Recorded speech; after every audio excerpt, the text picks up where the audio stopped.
De actualidad. Hablamos con nuestra colaboradora, con nuestra amiga Concha Díaz Berzosa. Bienvenida de nuevo a Radio Sefarad, Concha. Gracias, Raquel. Bueno, estábamos seguro que nuestros oyentes están acostumbrados a oír nuestra presentación de Concha como representante en Madrid de Amical de Mauthausen, de otros campos y de todas las víctimas del fascismo en España. Pero en este caso tenemos que felicitarte, Concha, porque has sido nombrada vicepresidenta de la Amical. Te lo mereces. Y desde aquí, bueno, nuestra felicitación y nuestro cariño por este nombramiento tan justo y merecido. Muchas gracias, Raquel. Bueno, y los amantes de la historia, de la veracidad, de la memoria de las víctimas de los nazis, no podemos estar de enhorabuena con esta película de Mar Targarona, que ocupa el tiempo de este espacio. Concha, el fotógrafo de Mauthausen nos ha decepcionado bastante, ¿no? Bueno, lo primero que quiero es agradeceros a Radio Sefarad, a Jorge y a ti la oportunidad que nos brindáis para que podamos hablar y hacer una pequeña valoración de la película, ¿no? Pues la verdad es que sí, ha sido perdida una magnífica ocasión para explicar la verdadera historia, que yo creo que es muy potente, del robo, ocultación y salvación de los negativos del campo de Mauthausen. Fue un plan muy complejo, organizado por un grupo de republicanos españoles del Partido Comunista, con la complicidad de muchos deportados, con la tensión y con el miedo y el peligro de ser descubiertos y por tanto condenados a muerte. Entonces la película hace modificaciones a la cronología histórica, incluso relata episodios inverosímiles. Como por ejemplo, si quieres vamos paso a paso, modificaciones a la cronología. Pues la cronología es que porque aparece primero el año 43 cuando el Ejército Rojo conquista Stalingrado otra vez y la batalla de Kursk, y entonces es cuando realmente Himmler da orden de destruir toda la documentación. En la película sale primero de cuando salen desnudos en el patio de garajes, que coincide con el 21 de junio del 41, que es cuando la invasión a la Unión Soviética. O sea, es decir, los errores cronológicos son más que evidentes. Hay otro error también cronológico, y es que las cámaras de gas salen al final, porque al final cuando entran los aliados, los norteamericanos, está a punto de ser gaseado en un camión fantasma, cosa que ya había desaparecido desde el 42, que se monta la cámara de gas y el crematorio en Mauthausen. O sea que hay errores cronológicos que además no sabemos a qué vienen, porque no tienen sentido, ¿no? O sea, es decir, que incluso la cronología de los propios hechos, del robo, cómo se hace la ocultación y cómo se salvan y se sacan los negativos del campo, ¿no? Todos esos errores cronológicos desvirtúan, modifican, transgreden la historia real y claro, la gente que no sepa nada de la historia pues se considera que la ficción es igual que la verdad, ¿no? Entonces pues tenemos un problema, evidentemente, ¿no?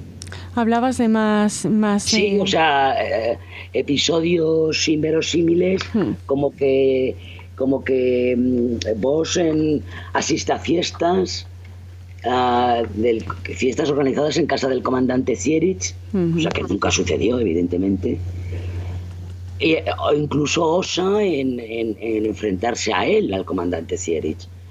Ataca al propio jefe del laboratorio, a Paul Ricker, destroza las instalaciones del laboratorio. O sea, que es algo que es impensable, ¿no? O sea, y aparte, Concha, innecesario, ¿no? Era lo que decías al principio. La historia tiene tanta fuerza, hay tanta tensión dramática real, que parece innecesario que se ficcione. La directora Mar Targarona ha comentado eso, que necesitó apoyarse en la ficción para contar una historia que resultara real, pero la verdad es que no compartimos su argumento para nada, ¿no? Yo creo que no, además, o sea, hay una cosa que para mí es de lo más indignante y es el tratamiento que hacen de la señora Anna Poiner, ¿no? Que la ponen de la bandera cuando realmente era una resistente austríaca que se jugó la vida junto con sus 2 hijas y que fue la única que salvó la cara de todo el pueblo de Mauthausen, ¿no? Que veía pasar a esos jóvenes delante de su casa y que consintió en ocultar los negativos con peligro de muerte, evidentemente. Y la ponen como si fuera una ama de llaves del señor Pochasser, ¿no? El señor Pochasser también sale como un personaje, un empresario humanitario que habla de que deben de tratar bien cuando sabemos que era no fue el único, fueron todos, ¿no? Evidentemente todos los empresarios y granjeros de la zona los que utilizaron la mano de obra de los prisioneros, ¿no? O sea, los pochacas también quedan desdibujados en la historia cuando fueron vitales, claves para sacar los negativos del campo. Y ya no quiero hablar de lo que es la protagonista Dolores, que es una prostituta republicana que está en el burdel, que eso ya es un invento sin nada de justificación, porque evidentemente en Mauthausen no hubo burdel y estaba reservado a los capos y a los prominentes, pero y esas mujeres eran mujeres procedentes de Ravensbrück. Pero es que las republicanas vinieron en marzo del 45 al campo, en una de las marchas de la muerte, evidentemente desde Ravensbrück, ¿no? Y además la presentan las mujeres, a esta mujer leyendo La vida es sueño. O sea, es decir, hay cosas que yo no entiendo por qué se tiene, porque en ningún momento en la película sale el sufrimiento y el dolor, la masificación del campo, lo que fue la vida cotidiana para poder vivir, ¿no? Cada de estos prisioneros. En ningún momento sale todo eso, ¿no? Incluso, bueno, el personaje, el Bonarevich, que participa según la directora en el plan de robo de la salida de los negativos, cosa que también es completamente inventada, o sea, es decir, y además tiene una forma, yo creo, indigna de cómo se recuperan los negativos.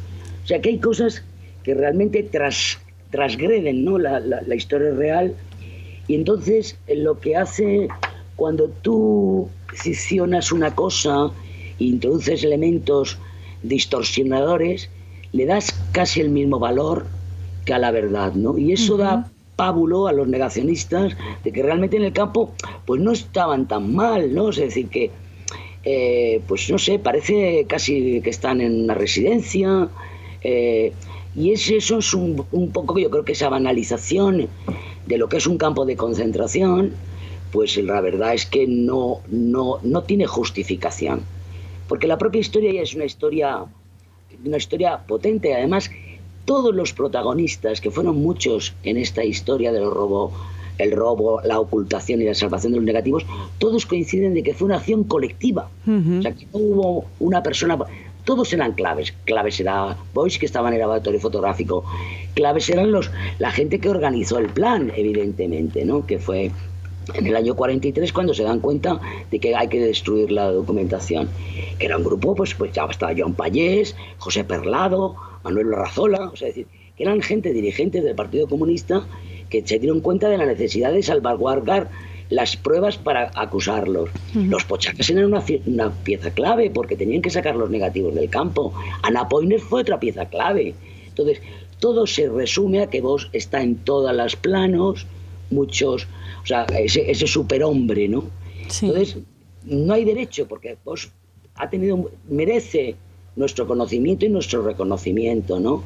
Para nosotros es muy importante porque las fotos de Bosch incluso están depositadas en la Amical de Mauthausen y hemos hecho muchas exposiciones, etcétera. O sea, no se puede tratar a la figura de Bosch, no hay derecho a tratar a la figura de Bosch así, y no hay derecho a tratar al resto de los personajes y los episodios, que son algunos pues dantescos, ¿no? O sea, decir que los prisioneros hablan de que viene Kaltenbrunner, que viene Himmler. Los prisioneros no sabían nada fuera de su barracón y de los recuentos en la Appelplatz. No sabían absolutamente nada del exterior. no sabía quién era Kaltenbrunner ni sabía quién era Himmler, evidentemente, ¿no?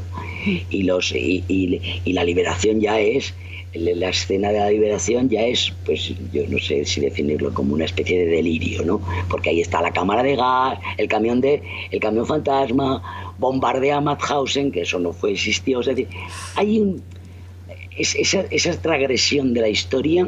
Yo creo que, en fin, se ha perdido una oportunidad magnífica para... Además, Concha, ya lo temíais desde la Amical de Mauthausen, porque en un principio, no sé si los guionistas o la propia directora se dirigió a vosotros para solicitaros, no sé si consultas en torno al guión o material para utilizarlo en la película, ¿no? Sí, nosotros nos pasaron el guión y hubo personas que lo leyeron y se le notificaron todas las cosas que estamos diciendo, ¿no? La película ya estaba empezándose a rodar y la argumentación es que era difícil cambiar el guión a estas alturas. Nosotros dijimos que esas transgresiones que no podían ser, o sea que... Y nosotros pues realmente pues no cedimos las fotos que nos pedían, ¿no? No solamente es que no es que haya solamente errores históricos, sino es que es un tratamiento completamente falso de los personajes que intervinieron, ¿no? Y banal. Personas supervivientes de Mauthausen que tú has conocido, ¿cómo crees que se enfrentarían a esta película? Bueno, yo creo que estas cosas, yo no puedo hablar por los que no están, ¿no? O sea, es decir, eso... Claro, si estuviera Mariano Constante, que era un hombre muy, muy expeditivo y que defendió bastante, estuvo viviendo siempre en Francia, murió en Francia, ¿no? Pero defendió la deportación, no solamente española, sino francesa. Él estaba en la Amical francesa. Pues no sé, yo me le figuro porque incluso antes de morir tenía bastante energía, ¿no? Para tal. Yo creo que estarían bastante decepcionados porque yo creo que la pieza clave de la historia es una acción colectiva y ahí queda completamente como si vos fuera el superhéroe que es el que realmente hizo todo el trabajo, etcétera. Nunca se puede hablar por las personas que no están, pero conociendo como conocimos a Constante y pues no sé, Perlado, Razola, todas estas personas, vamos, no creo que estuvieran nada de acuerdo con el tratamiento que se les ha dado, ¿no? Incluso los propios pochacas, ¿no? Alcubierre, Grau, Jacinto Cortés, yo creo que no puedes nunca hablar por ellos, porque a mí no me gusta hablar por nadie. Esto de nuestra asociación que estamos... Que nuestro objetivo es transmitir la historia real, ¿no? Con todas las contradicciones y con todo lo que supuso para prevenir lo que puede pasar. La representación del campo de concentración es completamente banal, ¿no? O sea, no hay escenas de masificación del campo, del hambre, de las humillaciones que recibían los prisioneros. O sea, no sé, es una pena que se haya perdido esta oportunidad de hacer una buena película. Vienes de Barcelona, te pillamos y te agradecemos muchísimo que nos hayas atendido. Vienes de una asamblea. Supongo que la Amical va a realizar algún comunicado o querrá expresar su malestar, por decirlo de alguna manera, ¿no? Ante el fotógrafo de Mauthausen en la película de Tarragona. Sí, bueno, tuvimos una junta en Barcelona. Lo que pasa es que como se estrenó este fin de semana, pues mucha gente de la junta no lo había visto y entonces hemos hecho un comunicado que esperamos que se publique en esta semana, valorando la película, ¿no? Entonces, espera, porque claro, la junta no había visto, muchos no lo habían visto y no podíamos tomar